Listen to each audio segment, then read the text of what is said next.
Eu quero falar agora ao vivo com o procurador do município, Miranda Rego, que está com a gente. Miranda, muito obrigado pela sua participação. Boa tarde para você. Boa tarde, Cadu. É um prazer, em primeiro lugar, participar do seu programa, um grande programa de grande audiência no nosso município. Satisfação por estar aqui ao vivo com você. Miranda, a respeito dessa fiscalização que ficou muito bem colocada nesse decreto, dos pontos, os comércios que comercializam bebidas alcoólicas, né? A gente sabe que começou a fiscalização ontem às 6 da tarde. Hoje, por exemplo, está proibido durante o dia, não pode vender sexta-feira. Como é que está a fiscalização? Vocês já foram para a rua com auxílio da polícia, da guarda? Vocês conseguiram identificar alguém que, porventura, não está obedecendo esse decreto ainda? Alguém foi multado? Como é que está a fiscalização hoje? Cadu, o decreto 51, ele passou a ter vigência na tarde de ontem, a partir das 18 horas. Já é conhecimento de todos, da população. É um decreto fácil de interpretação, né? Então, a partir de ontem, das 18 horas até as 6 horas da manhã da segunda-feira, nós temos um período aí de lei seca, né? Então, ontem, a partir das 18 horas, ele passou a ter vigência. Às 19 horas, foi feita uma reunião, né, coordenada pela Guarda Municipal, em parceria com a PM, com o Corpo de Bombeiro, com a AGED, com o PROCON, com a Procuradoria. E logo depois dessa grande reunião, houve sim uma fiscalização intensa na cidade. E aí eu parabenizo a população de Balsas, né, pelo fato de ontem não termos nenhuma infração, né, em relação ao descumprimento do decreto. Foi uma noite tranquila. Nós, inclusive, eu estava presente numa dessas operações. Ficamos aí por volta de 23 horas e até esse momento não tivemos nenhum problema, graças a Deus. Eu queria ter a informação, por exemplo, no que diz respeito aos supermercados, né? Foi indicado para os profissionais desses locais que, a partir das 6 horas, se pudesse fazer um isolamento, o caixa não deve receber, enfim, passar a bebida alcoólica pelo caixa. Como é que foi feita essa orientação? Cadu, cortou um pouco o link aqui, eu não entendi direito a pergunta com relação aos supermercados. A respeito, se teve alguma orientação para o pessoal, por exemplo, se no supermercado vocês pediram, olha, às 6 horas da tarde vocês já isolam a área de bebidas, para que ninguém possa nem, inclusive, pegar a bebida. Ou se isso foi informado para o caixa, a pessoa que fica no caixa fala, não pode passar bebida alcoólica. Teve essa informação, essa orientação?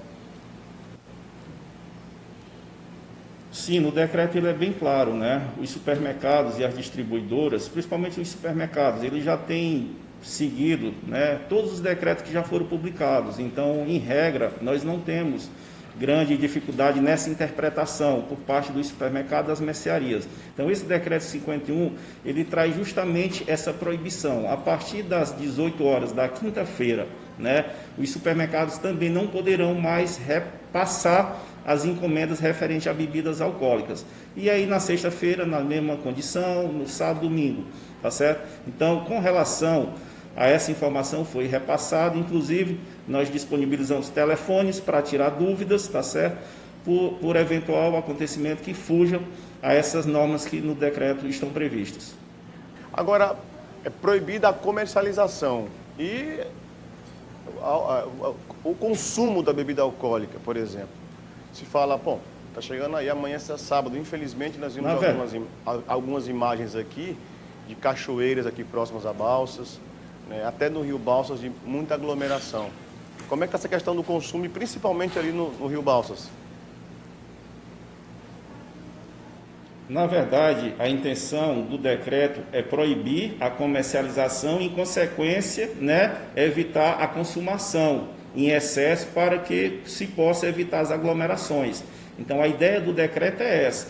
Você evita a venda, consequentemente, a população não vai ter o acesso àquela bebida, não vai haver a consumação e, em regra, não vai haver as acomodações, né?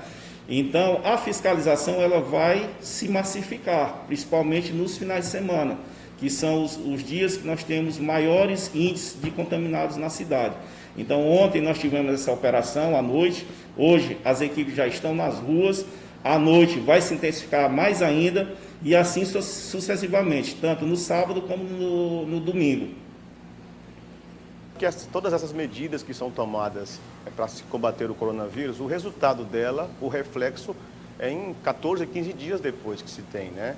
Isso dentro de uma ideia já, porque é justamente o período em que esse vírus ataca de forma muito forte a população.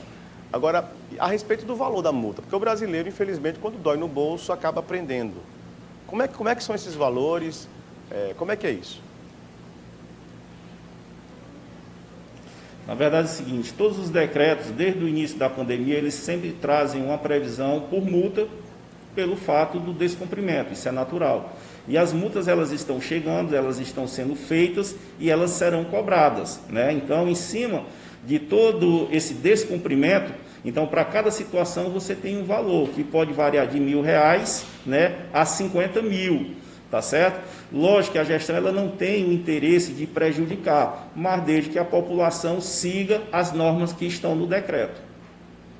Início dessas medidas que foram tomadas desde o primeiro decreto, quantas multas foram aplicadas aqui em Balsas, hein, ô Miranda?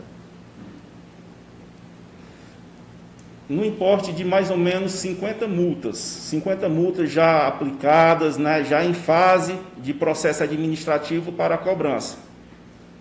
Isso incluindo pessoas físicas e jurídicas?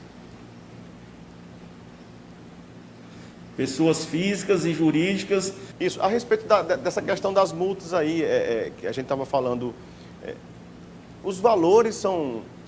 Como é que vocês conseguem calcular isso, Miranda? De acordo com o tipo de infração, como é que é isso? Na verdade, cada decreto ele traz a previsão do valor. Em regra, os decretos iniciais nós tínhamos um valor fixo de R$150 por cada ato. Só que nós tivemos que editar novos decretos, tá, com os valores mais altos, justamente, né, naquela velha máxima, que o brasileiro só vai cumprir as normas dos decretos a partir do momento, né, que haja aquele prejuízo financeiro. Então, quanto mais houver o descumprimento dos decretos, mais os valores das multas vão ser aumentados.